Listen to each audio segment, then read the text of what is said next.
Please identify yourself. Is someone there? The government has announced that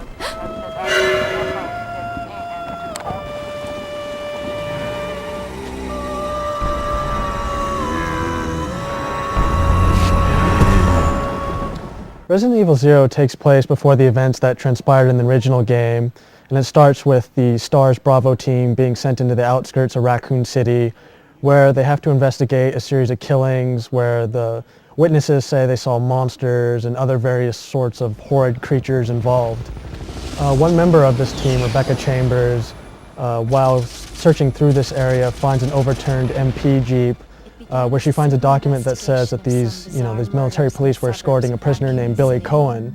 After exploring a little further, she finds a train that's just stopped in the middle of the tracks, and she goes inside and she finds that there's all these dead bodies, but upon closer examination, she finds that the bodies aren't all that dead, and they start getting up out of their seats and they start attacking her, and thus begins Resident Evil 0. Early on in the game, Rebecca will meet up with Billy, and this is basically the premise behind the gameplay, is that you can use both characters during the same time at any time during the game, except for when they're forced to separate. When both characters are close together, you can order the computer-controlled character to attack when you're confronted by enemies. You can order it to stand still, or you can tell the computer-controlled character to stay in an entirely different room. You'll also be able to exchange items between the two, which will become very useful later on in the game when you have to use certain items to solve puzzles. Interestingly, both characters in the game, Rebecca Chambers and Billy, have been given sort of different skills and abilities. Billy's able to absorb much more damage than Rebecca. He's also able to push crates and other such things, so that he's able to solve those specific types of puzzles. Whereas Rebecca's only real special ability is to mix chemicals, which you won't really use till later on in the game. As such, Rebecca usually ends up becoming a pack mule of the game. You use her to basically keep all of Billy's items, some of the larger weapons like the grenade launcher, the shotgun. She can hold on to those while Billy can hold on to all the smaller items, or switch items when he needs to use them. Plus, since Billy can absorb more damage, you always have him out in front of Rebecca doing most of the firing while you have her pushed to the back, maybe giving some support fire with her default weapon, but generally, you don't want to get her involved in the fight because she can die really quickly. The two-player system also extends to puzzles, but it doesn't really quite live up to the potential that it had. Usually what happens is one character will serve as sort of a statue where they have to stand on a tile or something that opens a door, while the other character runs in and grabs some sort of special item. Other times the two characters will be separated, so you'll have to find a certain item with Rebecca, but you have to find some way to get it to Billy. So basically what you do is you search around for some sort of like elevator device, you put the item in there, you send it down, make it so that Billy finds the other side of the elevator device so he can grab the item, go in, solve the puzzle, and join the two back together again. So the two-player system really doesn't make all that much a difference to Resident Evil gameplay. It's just they're the same type of puzzles that you've been doing before in all the other Resident Evil games. It's just that instead of an actual statue now, you have a character there, and instead of having to hunt around for items yourself, you have two characters to hunt around for items. It's not that much of a difference. Another new feature that Capcom brought to Resident Evil 0 is the ability to drop items wherever you want. Obviously, a big complaint about previous Resident Evil games was that you always had to put items in the chest, and you had to go back to the chest in order to pick them back up.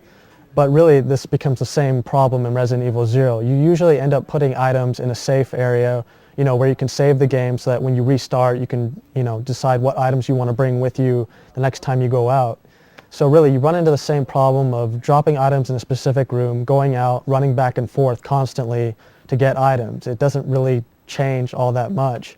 There are times, though, where you'll come across a special item and you have something like an ink ribbon in your inventory. Yeah, you can just drop the ink ribbon so that you can pick up the special item. Things like that. It makes it a little bit easier. But in general, you just run into this trap of dropping items in a specific room and having to run back to them again later because you'll need to use them in a puzzle somewhere down the line. Resident Evil 0 looks similar to its GameCube counterpart, the remake of the original Resident Evil.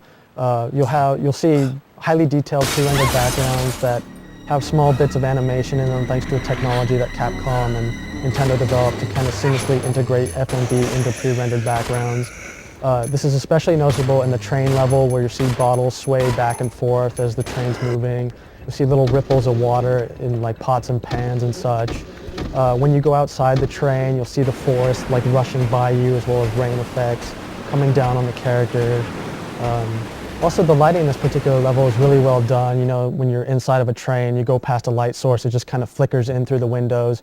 You get kind of the same effect here, and it really helps create the atmosphere when you sort of see a light flicker on the top of one of the corpses sitting in a chair. When you get outside the train levels, the environments start to look a little more static. There isn't quite as much movement. When you go outside, you'll see like leaves blowing around in the wind, as well as weeds, things like that. But when you're inside rooms and such, there isn't quite as much movement. They still look really detailed, but you'll definitely notice that they're a little bit more static. The character models for Billy and Rebecca look excellent, almost on the verge of being CG quality. And the enemies look great as well. You know, everything from the zombie dogs to just regular zombies, giant spiders, monkeys that look like they were ripped straight from the movie Congo. There's all kinds of cool looking enemies in the game, and they're really detailed. The sound in the game is excellent as well. You know, you get sort of the music tracks that are there just to sort of enhance the ambient sounds that are in the room or whatever. But then at certain times you have it where the music will sort of take over the game. When you encounter these zombies that are made entirely out of leeches, you know, you'll hear this crazy sort of orchestral music that just really, you know, makes your heart pump. There's also plenty of good sound effects. You know, when Rebecca and Billy walk over certain types of surfaces, it'll change. Also, you'll be able to hear like scuffling of zombies, as well as, you know, general movements of any enemies that are in the room, which again just all help really create an excellent atmosphere for the game. Despite all the additions Capcom has included in Resident Evil 0, such as the two-character system, as well as the ability to drop items anywhere, it's still Resident Evil. The controls are really clunky, it takes forever to turn around.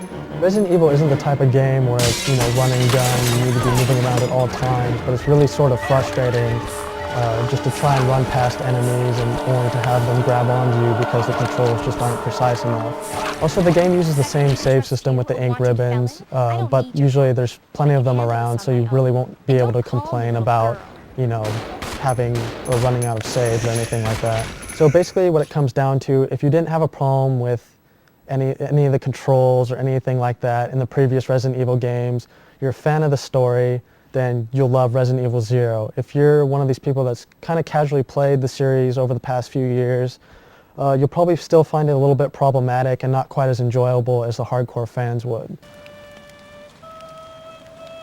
Mm-hmm.